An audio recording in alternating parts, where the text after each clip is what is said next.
Hello, history friends. This is our Unit 1 test. We're going to start out with our 5 themes of U.S. history. So on the line, please write down what the S, P, I, C, and E stand for in SPICE when we talk about our SPICE themes. Also, feel free to pause this recording to do your work and then hit play when you're ready. Using SPICE in context, you're going to choose one of these categories to complete the SPICE process with. So you can choose school club, a Chicago Bears football game, the White House, the MCHS cafeteria, or a grocery store. So any one of those, just choose one and then tell us where you see S happening, P, I, C, and E. And then our first essay question says, in the beginning of the year, we looked at several different Native American tribes. What tribe did you learn about? What are some of the differences and similarities between your tribe and the others that you learned about? And how does this information help us understand the region of North America better? You need to answer all parts of that question. When you're ready, question 2 says, what was the goal or purpose of establishing the Northwest Ordinance?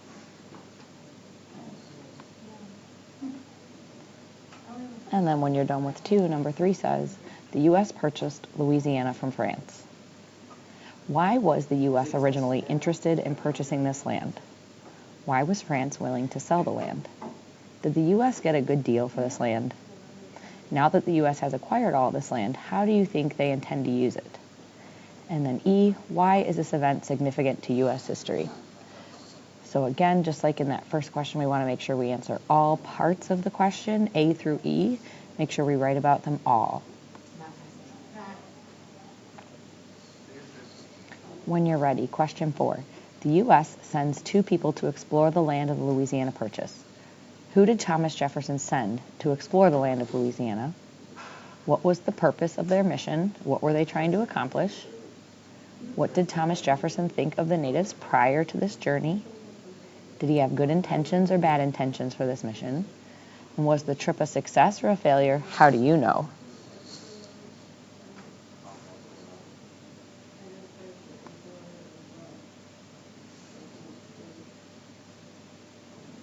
Question 5. The War of 1812 was called the Second Revolution. Why was it called that? Who was involved in this war? What were some of the reasons that this war started? The war lasted about 5 years in length. Who won the war? And what were some of the effects that happened because of it? And what do we call the era after the War of 1812? Think about Mr. Bell flexing his muscles.